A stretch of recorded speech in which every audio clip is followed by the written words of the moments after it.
Hi, good evening. My name is Bashir Fancy. I'm the Chairman and CEO of Canadian Information Processing Society, CIPS. Tonight I'm very pleased, privileged, and proud to present Michael Hughes, the networking guru of North America, but also among the top in the world. So let me tell you a little bit about CIPS, although hopefully most of you are familiar.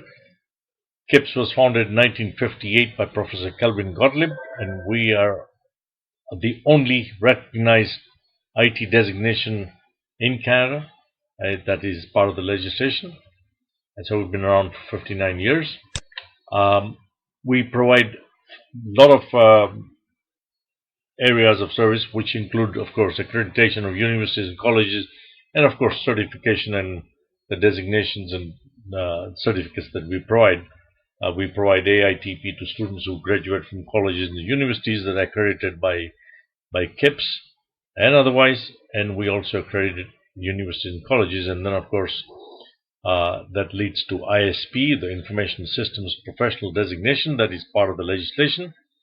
And if you further are able to demonstrate that you have actually understand both business and technology, you end up with ITCP, which is global. So you're not only proficient in technology, but you're able to demonstrate that you're able to lead, convince, influence, manage, strategize.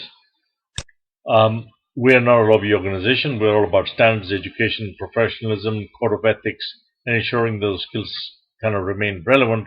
So we put on a lot of educational events, SIGs, mentoring, networking, body of knowledge. We have code of ethics exam, code of ethics, of course. So there is a lot more we do to continue to train. We work very closely with universities and now corporations to make sure that those skill sets are continue to upgrade. As I mentioned, we do everything possible in our power to work with our members to enhance those skill sets. Now, all this information can be found at www.kips.ca. You can always freeze any of the slides to look at it in detail. Now, what we're going to be talking about tonight, I want to introduce the subject because networking has evolved from a very nice thing to have activity to a absolutely required professional competency. When you think about it, networking is not just a luxury, but if you're going to achieve anything, you need to be able to do that. In today's complex and competitive environment, business environments, the scope and diversity of your network often determines both your professional and personal success. Unfortunately, for over 90% of the business professionals, this is also a misunderstood and abused business strategy. So this webinar will address the most common networking myths, explore secret network principles, and supplies successful strategy for creating and leveraging a network of relationships.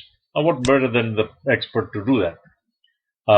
What you will learn is around the trigger points that you can use to leverage each of these kind of points that will be covered. You will also hear how you can multiply your results without extra efforts by approaching this formalized approach. You will hear about how the strategies can be used to maximize your impact and build trust during an initial contact. So during this session, of course, participants will discover how to maximize your networking and make it more productive and profitable. A little bit about our speaker, Michael Hughes, who will tell you more about himself. He's, of course, known as the networking guru in North America.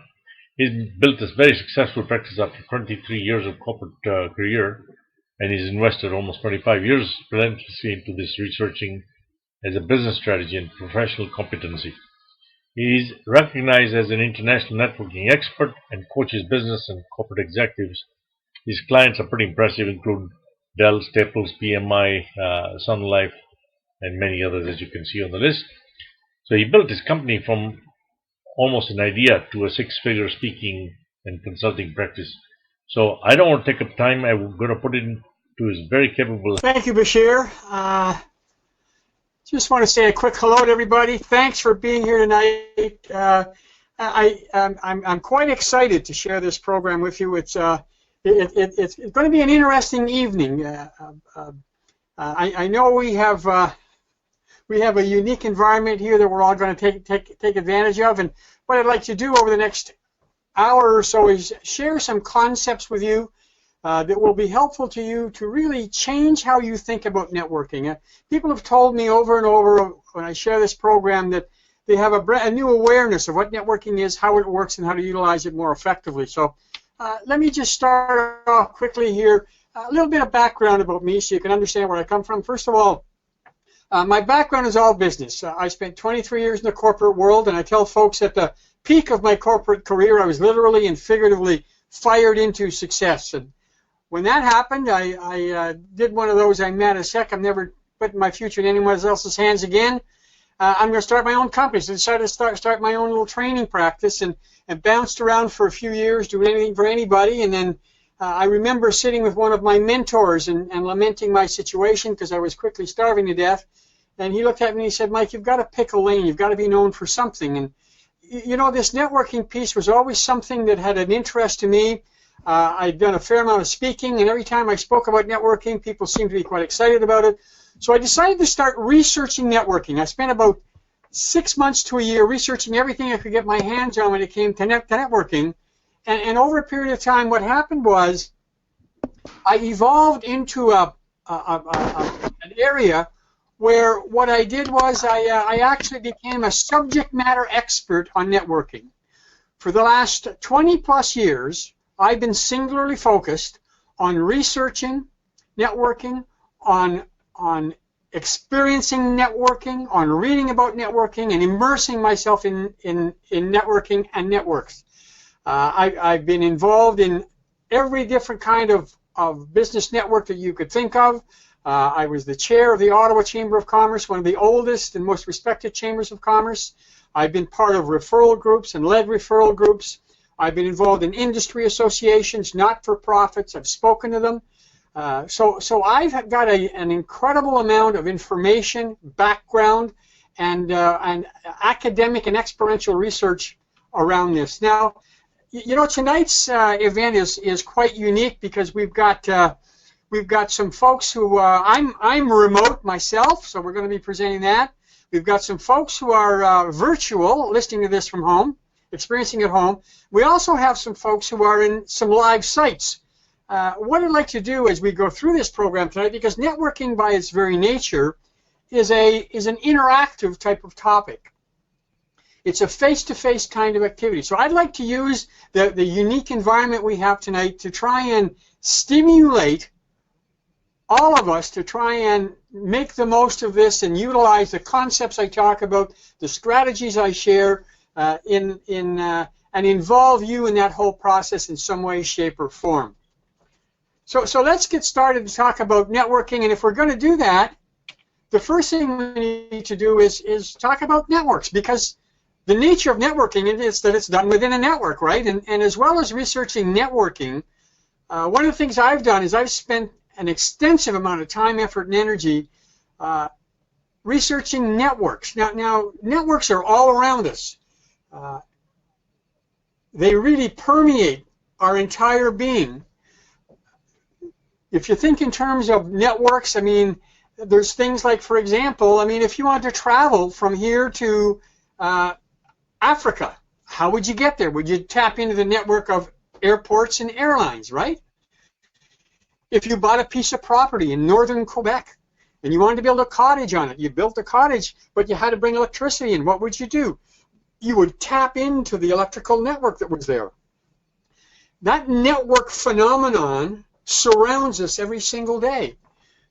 And one of the things that we take for granted is the fact that we all have networks. Every single one of you has a vibrant, dynamic network of people that you know. It's your social network. Now, when we think of social networks, we think of Facebook, LinkedIn, but essentially each and every one of you has a vibrant and dynamic network that you have access to, and you're part of networks that you have access to. Those networks are driven and actually are upheld by universal laws. Networks have fundamental principles that drive how they act. And just as we start off tonight, for me to help you better maximize the networking that you want to do, I'd like to just take a couple of minutes and talk about the networks that are part of our lives. These networks, the social networks that you're part of, that you're involved in, that you're immersed in really, have fundamental universal principles that drive them. There are 7 laws that I've identified. Let me give you 3, and we'll put them into context very, very quickly. The first network law is what I call the basic law. The basic law says you have access to everything you want and need through the networks you have and have access to. You have access to everything you want and need through the networks you have or have access to. And isn't it true that if you think about it, anytime you want something, the first thing you do is you start thinking about, well, who do I know who can help me? Or you get calls from people you know saying, do you know this? Do you have that? Looking for that favorite doll for my daughter for Christmas. You know what? I'm looking to connect with somebody who's in this industry because I'm looking for a contract in that area.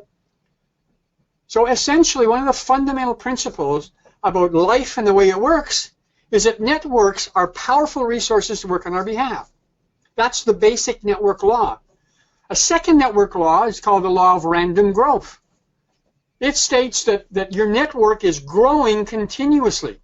The first question I always ask people when I do these programs is, how many of you know more people today than you did 6 months ago? And the reality is we all do, right? We're continuously meeting new people. Every person you meet represents incredible power and potential because they all have their own network. If you and I were to meet somewhere at an event and we had a conversation, what would happen is the more we got to know one another, the more we got to like one another, the more we got to connect, the more we would have access to one another's networks. So an amazing thing for us to become more conscious of, and one of the things I keep reminding professionals about, there are no accidental connections. The universe continually brings into your life all of the resources that you want and need. It does that through the connections that you make in your everyday life, both formally and informally. That's the network law at work. The third network law that we're going to look at tonight and take advantage of is called the law of preferred attachment. It states that in any network there are certain connections, because of their position, because of their maturity, because of their influence, have more power and potential than others. And if you can identify those connections and strengthen them and build on them, you'll be able to get more of what you want faster. Now, isn't it true that in your own network there are certain individuals, for whatever reason, that represent more power and potential? The more you meet people, the more if you can connect with them more quickly, if you can connect with them more powerfully, what will happen is you'll be able to achieve more faster. These network laws, the principles behind them, are at work every single day for you. These are general principles applicable to every network that you're part of, but they're especially applicable to your involvement with the Canadian Information Processing Society. So if we talk about networking, and my program is called Networking for Results, it's utilizing the networking you do to arrive at a certain outcome, my question to you would be, what is your plan within CIPS to be able to leverage the network principles that are at work for you? If you think in terms of your involvement with CIPS, are you just thinking about coming to events and attending meetings? Or do you have a specific plan on how to look at this network and to leverage it effectively to achieve the results that you want and need? Whether it's advancing your career, whether it's getting that new contract, whether it's connecting with other professionals in this industry to be able to help you achieve more. So my first recommendation to you when you think in terms of networking and being more effective is thinking in terms of CIPS as an incredible resource that's at your disposal and asking yourself, am I using it to build my credibility? Am I building more contacts? And am I using it to advance my career? Because that's what it's capable of doing. The second part of your plan is looking at CIPS as an integral part of your business or career development strategy and investing in being more involved. I find too often people join an association, become part of it, and then just end up going to certain meetings when they have the time or when it suits them or when it fits. And let me tell you, if you want to take advantage of this network, you have an obligation to become more involved so that you can connect with more people more quickly. You need to become more intense about connecting with new people, because the tendency for folks to do, any of you that have been members for a while, is to come to a meeting, find the people you already know, hang out with them. You're not increasing the potential of your network if you're not meeting new people. The third piece in the network effect is coming to terms with the fact that what we're talking about here is not an activity, it's a process. That's one of the biggest aha moments, what I call a BFO. A blinding flash of the obvious is not what you thought it was, is it? When it comes to networking. See, for the longest time, being a business person, I thought networking was all about just walking into a room, walking up to people, sharing what I was selling and expecting them to buy from me. And I don't know if you're looking at CIPS as a way to advance your career or get that next contract, but if your expectation is you're going to walk into a room and you're going to have a 30-second or 3-minute conversation with someone and have them hire you or refer you or agree to work with you, that's just not going to happen. When's the last time you bought anything of any significant value from someone after a 30-second to 3-minute conversation? It just doesn't happen, right? Why? Because as consumers, as purchasers, we're all too informed, we're all too aware, and we're all too cautious. So I got to admit that when I first started looking at networking as a strategy, as a resource to help me build my business, advance my career, achieve more success, I didn't have much success because I was looking at it the wrong way. Then when I started looking at networking a little more deeply, I became more aware that networking's premise is as a strategy. It's a leverage strategy. What it allows you to do when you walk into that room with all of the other CIPS members that are there, it opens an entire world for you. It's a leverage strategy. So rather than seeing it as an activity, see it as a strategy. But fundamentally, the basic premise of networking is something that took me a while to get to.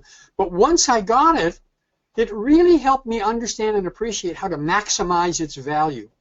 And that was that networking's true purpose is really not just to have a conversation, expect somebody to hire you. It's not about tell and sell. It's not about qualifying somebody and expecting to close them on working with you or hiring you in a 30-second to 3-minute conversation. Networking's true purpose, its fundamental premise, is to bring two individuals together and act as the catalyst for the powerful, productive, and profitable relationships that are the basis for success in business and in life. Let me repeat that. Networking's true purpose is to bring two people together and act as the catalyst for building the powerful, productive relationships that are the basis for success in business and in life. Let me ask you 30 seconds and think about the 2 or 3 highest value relationships in your life right now. It could be someone you work with. It could be someone you've known for a long time, someone you hold in high esteem. And as those faces pop into your mind, as those names come to you, did those deep, powerful, meaningful relationships, did they happen overnight? Well, of course not. They evolved over time. And if we could sit down and chat about those relationships and go back doing down a series of activities, isn't it true that you met them somewhere? Whether it was at a CIPS event, whether it was someone that came to work with you, whether it's someone that came into your community and their son ended up playing on your hockey team, all that stuff. So you see, when you think in terms of networking, it's really all about utilizing the process, what I call the social process, more effectively. Now, the social process is there, happens every time you meet someone. Now, we don't think of it as a process because when it happens organically, naturally, we just allow it to happen. We don't realize it's a process. But isn't it true that when you go to any kind of networking event like CIPS or anywhere else, and you walk around that event over the course of the evening and you network with folks, you do the same thing over and over again. It's a series of activities you do. It's the social process. I'm going to show you the social process, break it down for you in a few minutes, just as we move through this process. But fundamentally, what we're talking about here is a process that actually ignites and accelerates the relationship process. If there is a process there and we are qualified, capable, and caring professionals, then we have an obligation to be better prepared. See, I believe networking is a skill-based activity that has a huge impact on our career, on our life, on our success, and the better we get at it, the more effective we are in managing the process, not to take advantage of people, but to help it happen easier, better, and faster, the more the success will pay off for us. See, at this point in my research around networking, I'm no longer just thinking in terms of the smile and handshake thing when you meet someone. The last 5 years, my entire research has been fundamentally focused on looking at networking as a relationship driver and around how relationships temper and grow our lives. All of the reading I'm doing now, management research, leadership research, functions around that. Let me just share a quote here with you. One of the most powerful quotes I've seen. Business is about results. Results arise from opportunities. Opportunity arises from relationships. That's what I mean, the search of leadership. You read any biography of a successful person around the world, and part of that book attributes their success fundamentally to their ability to create, leverage, and nurture relationships. So my premise and my methodology around looking at networking to be helpful to you in your search to be more successful, to achieve more, to accomplish more, whether it's in your career, whether it's in your practice, or whether it's in your business, is to think in terms of networking as a relationship driver. In fact, let me give you my definition of networking, maybe a little bit different than when you thought when you signed on here tonight, but this is fundamentally what networking is all about. I call it a business success strategy.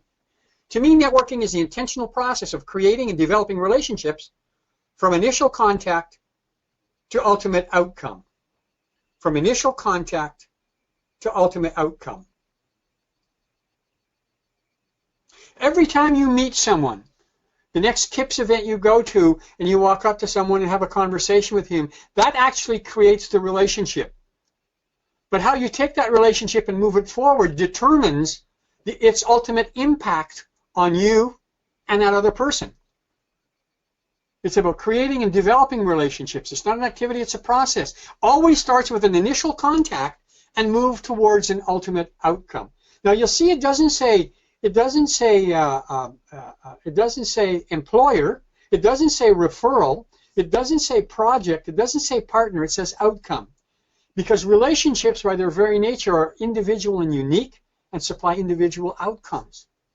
So this is about seeing networking not as a one-dimensional activity focused on either finding a job or managing a project. It's about a multifaceted strategy that delivers short and long-term income, long-term results. It's based on a process, and I'll show you the process in just a minute. But the key word, if you've written down this definition, the key word I want you to underline in here is intentional. Because the one thing you're going to walk out of this event tonight with is an actual working knowledge of the methodology that happens as you utilize networking to ignite, accelerate, and have the ability to leverage relationships. See, my firm belief is that networking is relationships on steroids. That's how I think about it, because that's the capacity it has. You know, when you think in terms of networking and its definition in that, you know, here's some quotes I'm finding out. This is a colleague of mine. Her name is Molly Harvey. Here's what she says. Never forget, teamwork is really just a series of great relationships. Isn't that true? Well, how do relationships start? How do they grow? I hear everybody talk to me about relationship management, but very few people have actually looked at how it actually works. And this is what we're going to talk about tonight. So let me move now from the theoretical part of my program to the actual practical application. What I want to share with you now is the core premise of my entire philosophy, that networking is the intentional process of creating and developing relationships that start with an initial contact and move towards an ultimate outcome. So let me ask you a question. We're going to go on a journey here for a minute. Let me ask you a question. First, the question I have is, and if you're listening virtually here and you want to type into the chat room something here, I'd more than welcome any comments you might have about this. When you go to a networking event of some kind, a CIPS event or some other event, a formal networking event you're at, how long does it take to make an initial judgment on someone when we first meet them? either us about them or they about us. How long does it take to make an initial judgment on someone when we first meet them?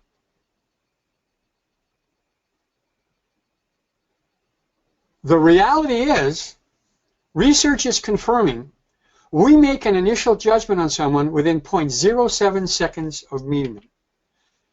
The initial contact, right when you and that other person walk up to one another and look one another in the eye, is when that relationship starts. That's the spark. You know, when I do these presentations in a live format, I actually have folks at this point in time, I have them turn, I say, listen, I'll tell you what, here's what I want you to do. When I give you the word, I want you to turn around, I want you to look at find somebody you don't know, just kind of look at them, make eye contact, and not acknowledge eye contact. And everybody does it, and there's this nervous laughter that goes through the whole room. But everyone acknowledges that's the starting point of a relationship. It really is. It happens that quickly. Now again, if you remember that conversation, let's isolate one conversation at that networking event you were at where you walked up to that person or she walked up to you and the two of you came together and the conversation started. And isn't it true that what happened was there was a kind of, you're not sure what to say and it's a little, you know, it's a little difficult to, you feel uncomfortable about what you're going to say and what you're going to do. It's like an engine starting. I call that the next 25 seconds. That's the more conscious part of coming together. Now, most people look at those two events and put them together as one activity. I bring them out as two separate and distinct impact points that can actually have a tremendous effect on the relationship. Because the relationship has already started here. Now, once you start that conversation, isn't it true that all of a sudden, it's like, you know, I mentioned about the engine starting and the gears mesh and you have this wonderful conversation with this person. I call it the next 2 minutes. That's the main part of the interaction you have with someone. It's what you remember about the interaction. It's the core piece that you have there. And then if we take this little interaction and we allow it to proceed a little further, isn't it true that you get to that point where all of a sudden you notice that there are gaps in the conversation?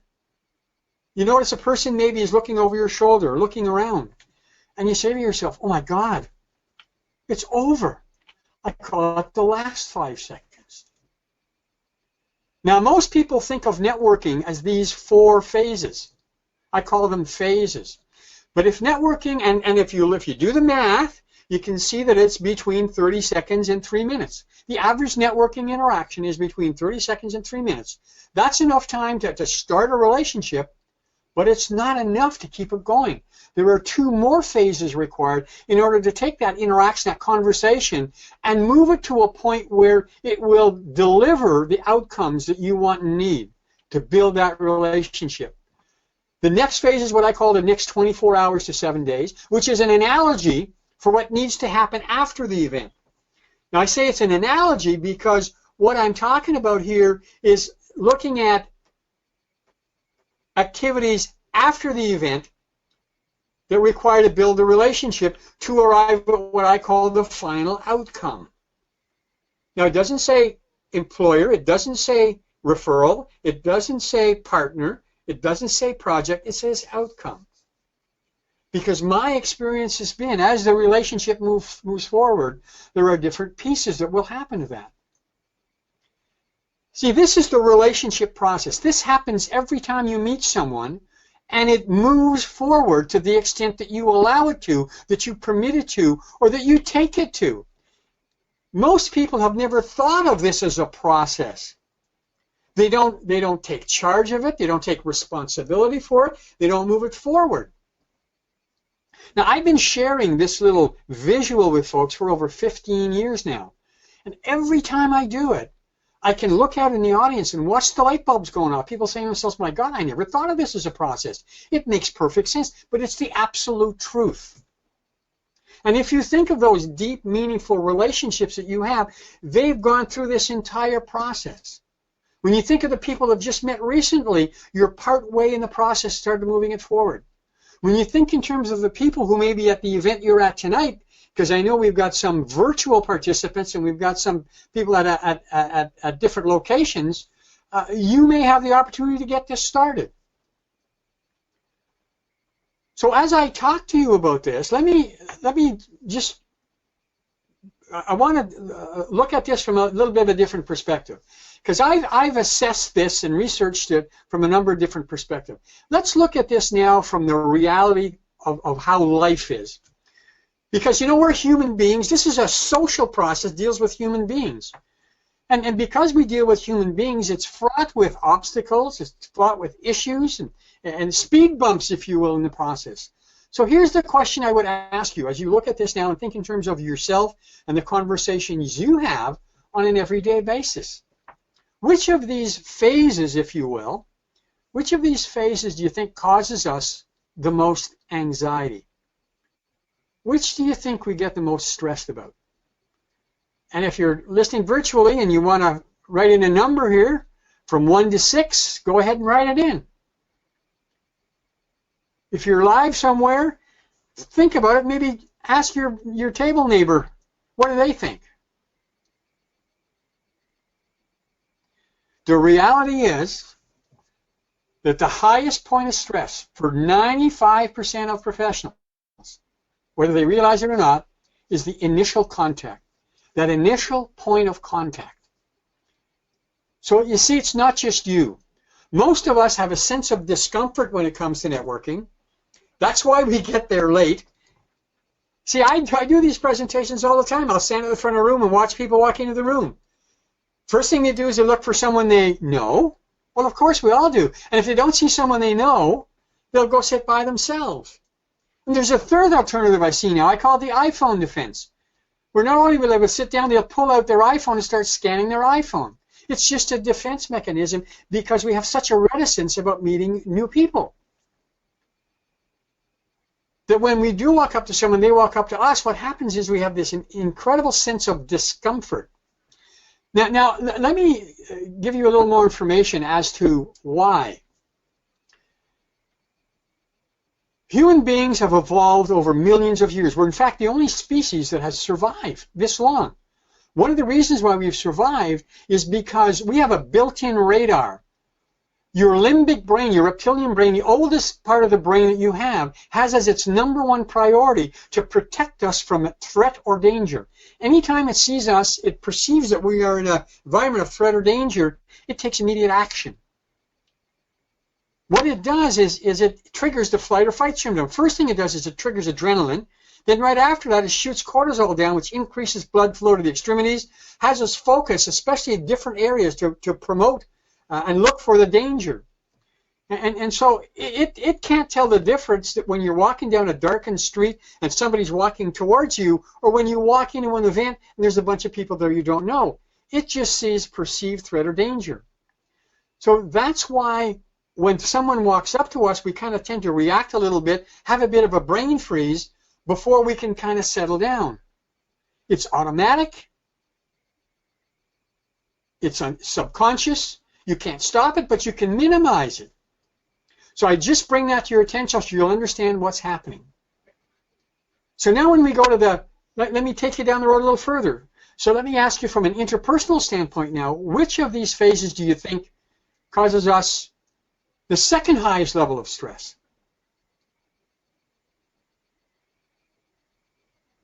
The reality is it's the last 5 seconds. Why? Because we haven't thought of it as a process. We don't realize there should be a beginning, a kind of a peak, and then not necessarily a conclusion, but a transition point. And so we get caught in the middle. We don't see it coming. It catches us by surprise. We have a sense of discomfort about that, not sure what to do. Plus, we realize we've got to go and do this all over again if we move to somebody else. Now, if I put my coaching hat on here, and I were to ask each of you from a business process, from a professional development process, which of these phases do you think we don't do as well as we could or should as professionals to advance our career, to achieve more business success, to get to where we want to go? Which of these phases do we not do as well as we could or should from a business process standpoint? Invariably, folks tell me the next 24 hours to 7 days. And when I ask why, they say, well, you know what, it's kind of like the initial contact. I feel like I've got to start over. There's that whole fear of rejection. But let me ask you the question. If you want to get to the final outcome, which is building powerful relationships, achieving the outcomes that you want and need, can you do that without doing phase 5 next 24 hours to 7 days? So my recommendation to all of you is to think in terms of networking as the process. Look at it as two linked components. The first 4 phases, which is the social process, and the 5th phase, which is the strategic part of the process. Now, if you want to get to the final outcome, you need to do the next 24 hours to 7 days. If you want to minimize the stress and anxiety about that, what about if you could use the first 4 phases more effectively so that you had less anxiety, less stress about following up, and in fact, your conversation partner would like to hear from you? See, networking is really about managing this process. It's about looking at each of these phases and then managing them more effectively, becoming more skilled with each one. And that's what my program does. So what I'd like to do in the next few minutes is just take each one of these phases and drill down with you to help you think in terms of what are you doing that's working, what could you do differently in order to be able to manage the process more effectively. Now, this isn't about manipulating people. This isn't about taking advantage of people. This is just about becoming more aware of the process and managing it more effectively so that you can make it easy for yourself and the other person. So let's look at the initial contact now. When you think in terms of the initial contact, this is the second or second and a half when you and the other person come together. Generally happens so quickly, most people miss it. Here's what I tell people. I say, you know what, this initial contact, it's always a test of your professionalism. What do I mean by a test of your professionalism? Well, first of all, you need to realize that this is hard for people. And one of the biggest issues for most people is they're not sure what to do when they meet people. There's all kinds of internal stuff going on in their brain. Will they like me? Maslow's hierarchy of needs says the two most powerful things we need as human beings are the need to be accepted and the need to be liked. So there's all this internal stuff going on in the person's mind. So how can you help them with that? How can you help them get past the limbic brain issue that they have and deal with their internal? First of all, what you do is you take charge of the conversation. How do you do that? Well, it's quite simple, actually. If you think in terms of hosting a party, how many of you have ever hosted a party? Well, we all have, right? If you're the host or hostess at a party, what do? You walk up to people and say, hi, how are you? Thanks for coming. So glad you could be here. We offer our hand. We smile. We're gracious. So think in terms of taking charge of the conversation, whether it's your party or not, so that you can take the pressure off the other person. They'll appreciate you for it. You'll make them feel more comfortable. The second one is have a positive attitude. Now, how do you do that? Well, a big part of that is really taking some time before you walk into an event to tell yourself and appreciate you're going to meet some great people, because you will. Remember, the law of networks says, the basic law of networks says, that every time you go in, you're going to have access to new resources.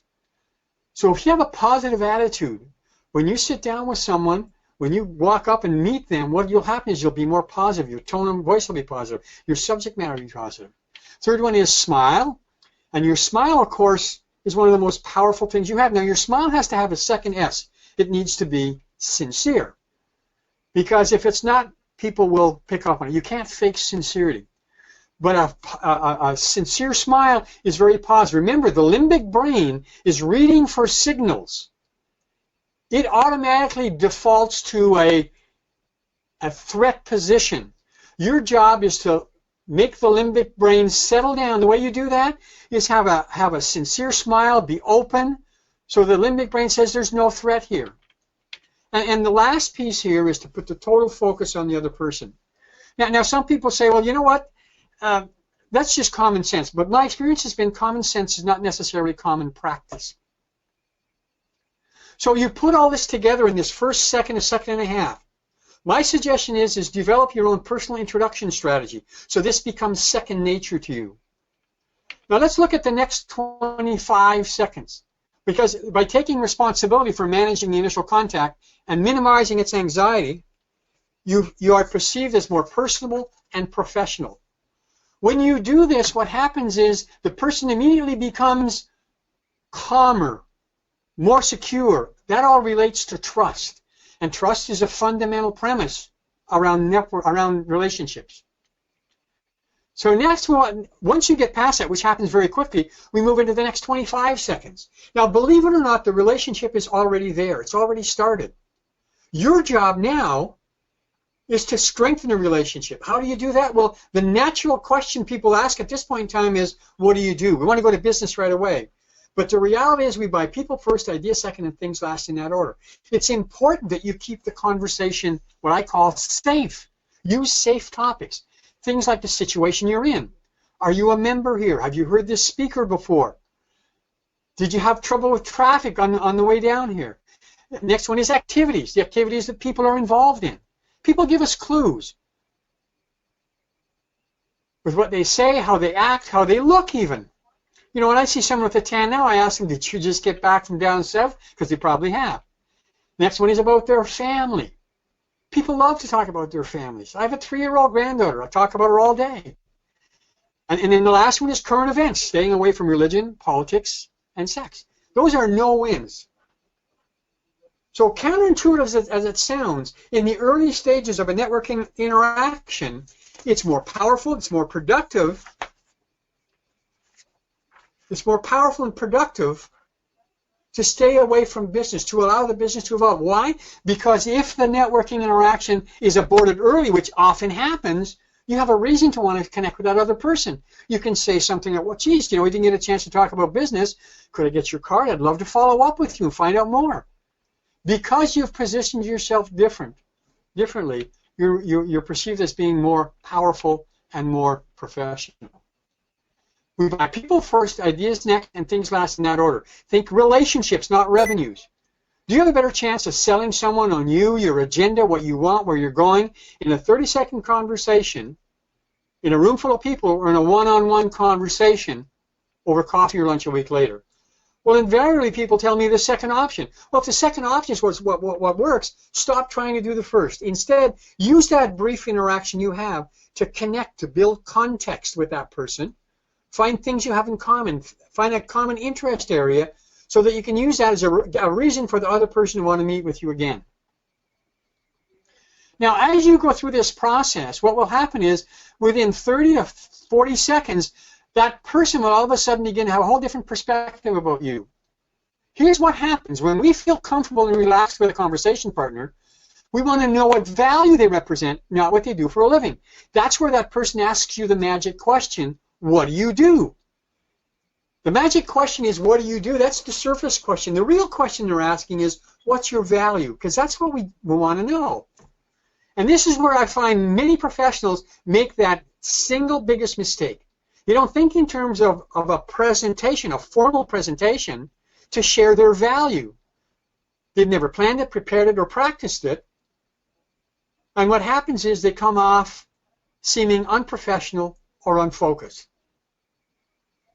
See, when the person asks you that question, what do you do / what's your value, there are 3 pieces of information that they want to know. And it's essential that you communicate effectively because you've got one chance.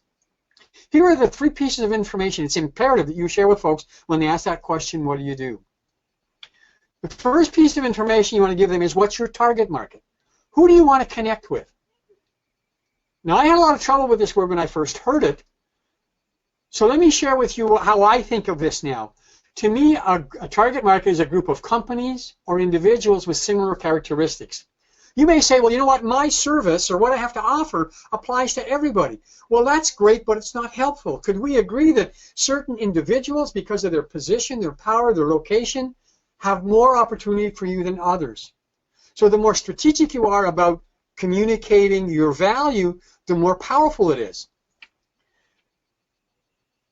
Your tendency is going to want to tell people 3 or 4 things. There isn't enough time. So you want to choose one target market, the one you think has the highest probability, or you have the biggest need in, or you can deliver the most value to, and share that with folks. The second piece of information is the major benefit, the main benefit that your product or services provide to that target market. And a benefit, by the way, is something that solves a problem or makes me feel better. Now, you know what? If you just told people these two pieces of information, that would be effective communication. But there's one more piece of information, if you can include it in it, will anchor your value, actually have people remember it, and be able to share it with others. The third piece of information is the result. What is the result for folks when they do business with you, when they work with you, when they partner with you? So when people ask you that question, that incredible question, what do you do? Remember, they're asking for your value. Your value resides in three pieces of information: your target market, the primary benefit that you provide, and the most tangible result that you do. Now, the key to success here is that you have to put this, it's got to be delivered in 15 words or less. Why 15 words or less? Because people's attention span is getting shorter and shorter. You're in a room full of people. The conversation time will be there. People say that, research says that the average attention span is 7 seconds now and getting lower. So you've got to be able to deliver this message in 15 words or less. People tell me, well, it can't be done. It can be done, and it must be done. So let me share with you mine. When people say, what do you do, Michael? I say, I specialize in helping professionals increase results and profits by improving their networking skills. My target market is professionals. The benefit is improved networking skills, and the result is increased results or profits. So my recommendation to you is, as you think about communicating to folks, is to share this message with them in this format. Why? So that you can plan, prepare, and practice a 15-word positioning statement that communicates your professional value. Remember, less is more. This isn't about an elevator pitch. This is about communicating your value in a strategic, specific, and succinct format so that others can absorb it quickly and appreciate it. Remember, you've only got one chance. Now, I call this the peak of a networking interaction. What happens now is the conversation will either maintain itself as you discuss those business areas, or it will begin to decline. That's not bad. It's just the natural progression until it gets to a point where you get to this last 5 seconds. Remember, the second highest stress point for most people. Now, you'll realize this, but the person you're speaking with, you're interacting with, maybe won't. So here's what you need to do. I tell people this is your opportunity to act. This is where you need to think in terms of taking charge of the conversation. I say accept responsibility for concluding the networking conversation. Think in terms of a summary statement you might want to make, or a question. And if you haven't already, this is the opportune moment to create a follow-up opportunity if you so choose. Create a follow-up opportunity if you so choose. I say if you so choose because there's a misconception you can and should follow up with everyone you meet. The reality is you won't like everyone you meet. They won't like you. They won't hold the same potential. I want you to focus on following up with those people you feel have value for you, that there's a strong connection with, and you feel there's value in. That way you'll be more motivated, it will resonate with them, and they will expect to hear from you. See, this is the way you minimize or eliminate any anxiety about following up. When you create that follow-up opportunity before you part company, not only do you eliminate the stress about following up, you actually create an anticipation on the other person's part. Because you said you'd follow up, they expect it, they anticipate it, and they'll think more of you as a professional when you do contact. And the final thing is thank the other person. Even if you choose not to follow up, they've taken a moment of their time, of their life, and shared it with you. What you want to do here is eliminate follow-up procrastination forever by confirming a follow-up contact before parting company. It's a natural, normal part of a conversation with someone that you've connected with. If you're uncomfortable, if it doesn't feel right, don't do it. But more often than not, you will. Now let me give you another graphical representation of networking as I see it here. Here's relationship transition strategies. How do you bridge that to the follow-up? First of all, start with the end in mind. Because when you start with the end in mind, if you presume you're going to follow up with someone from the moment you meet them, you'll listen better. You'll ask more relevant questions. You'll be more in the moment. And by the time you finish that conversation, you'll more often than not have found a reason to follow up.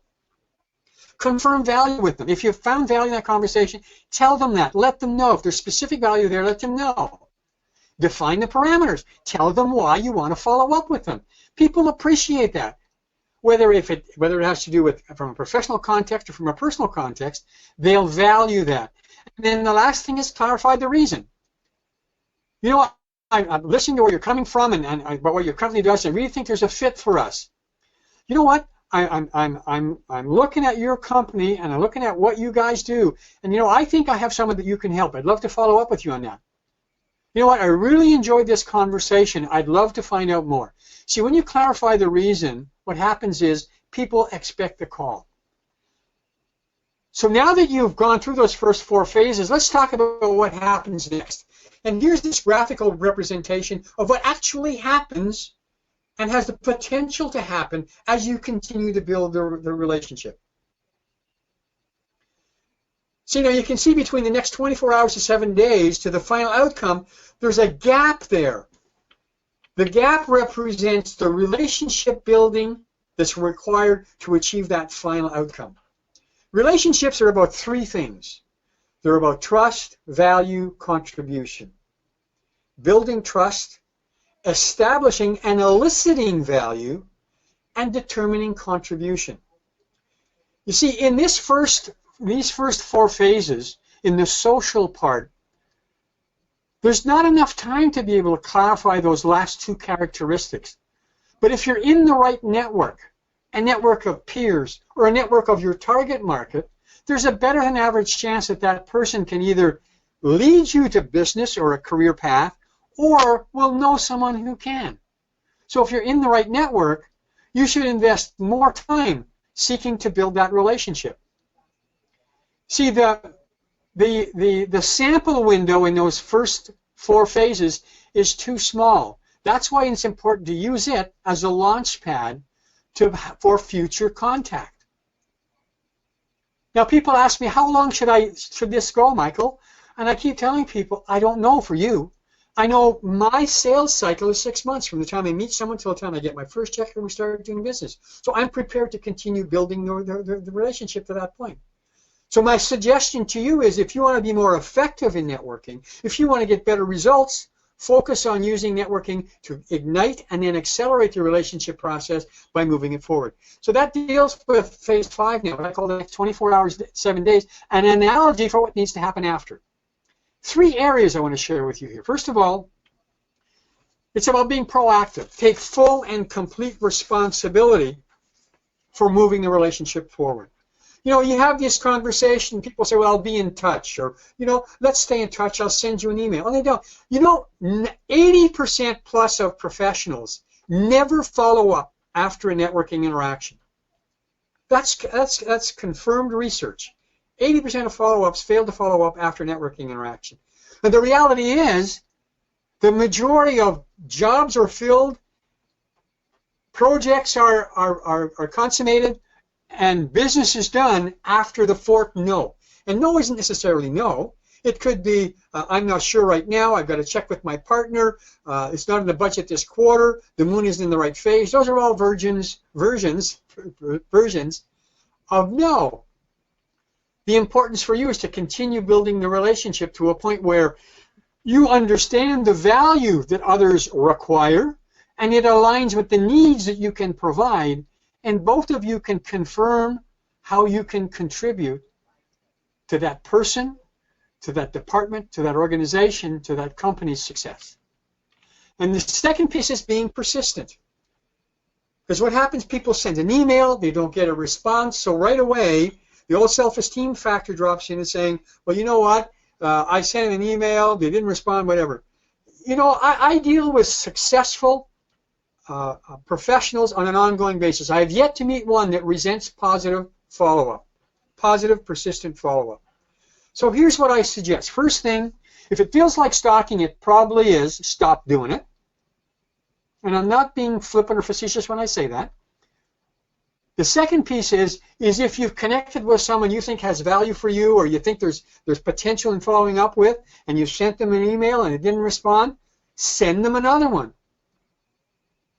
Acknowledge the first one, send them another one. In fact, I tell people, if you don't get a first response, try 3 different communication vehicles over a 4-week period. If you send an email, try leaving a voicemail. If the voicemail didn't work, try reconnecting with them at the next event. It's all about positive, persistent relationship building. And then the final piece when it comes to follow-up is being patient.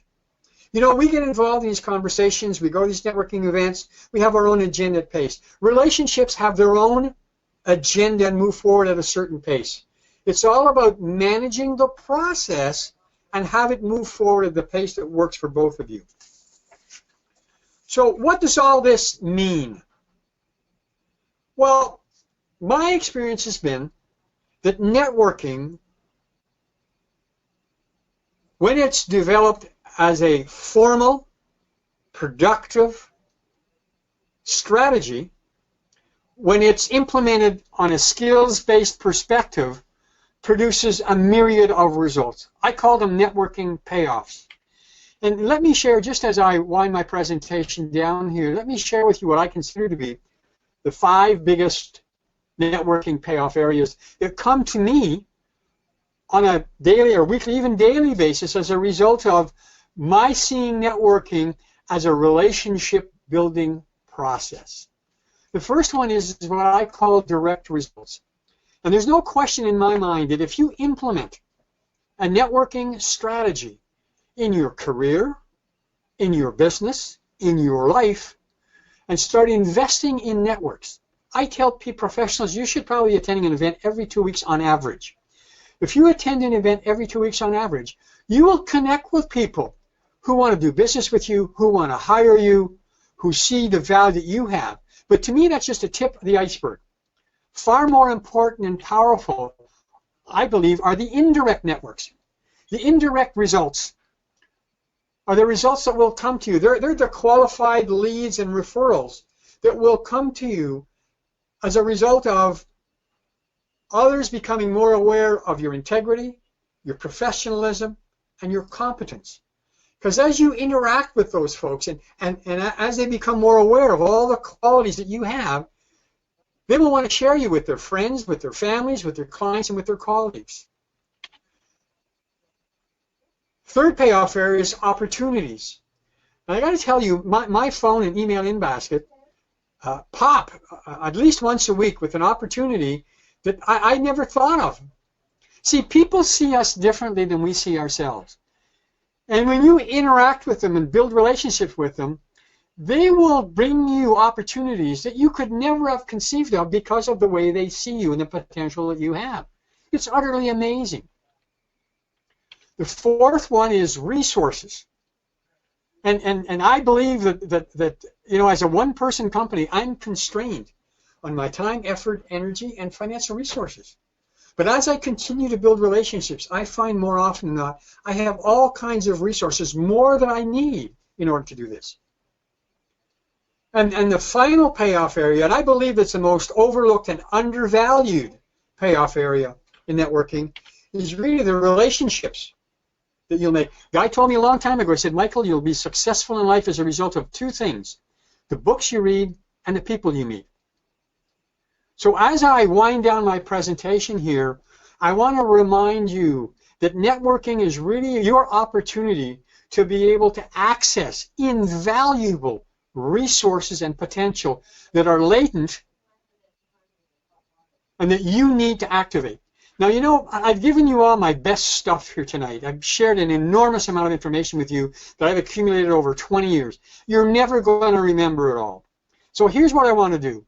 As a bit of a value-added option here, if you go to my website, I've got all kinds of stuff to sell. I'm not here to sell you anything tonight. In fact, what I have on the front page of my website is a little 12-page ebook called Managing the Networking Process. It actually takes all of the stuff I've shared with you tonight, the 6 phases.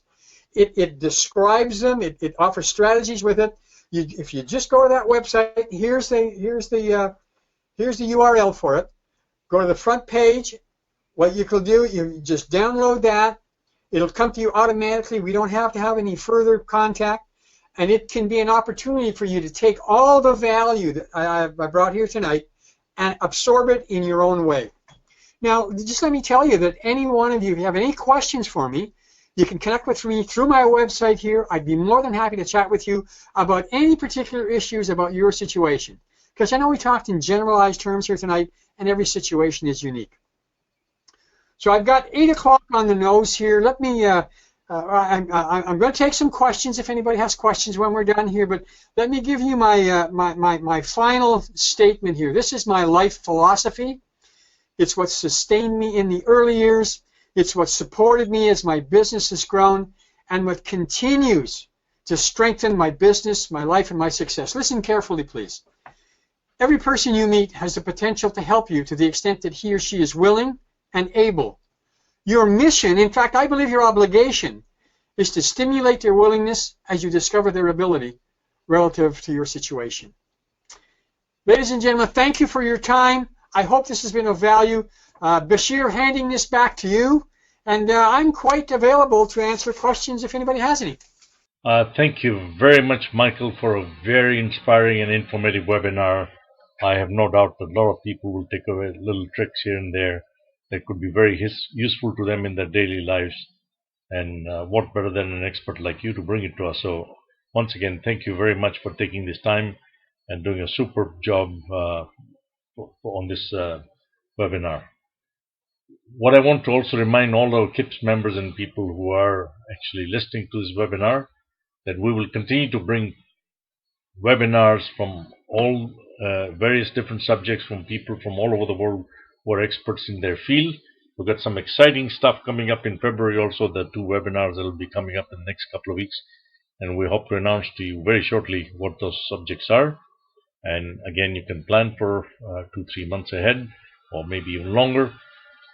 So if there are subjects you want to hear about that we haven't covered, please do not hesitate to let us know. You can send an email to feedback@kips.ca or even info@kips.ca that we have already publicized, and we'll be very happy to try and address your needs. So once again, I want to thank each and every one of you tonight who attended, and hope you found it very useful.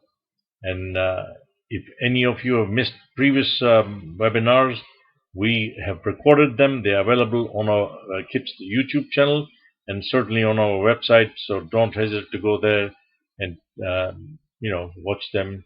You will, I think, find them very useful. So thank you, and a very good night to each and every one of you. Take care.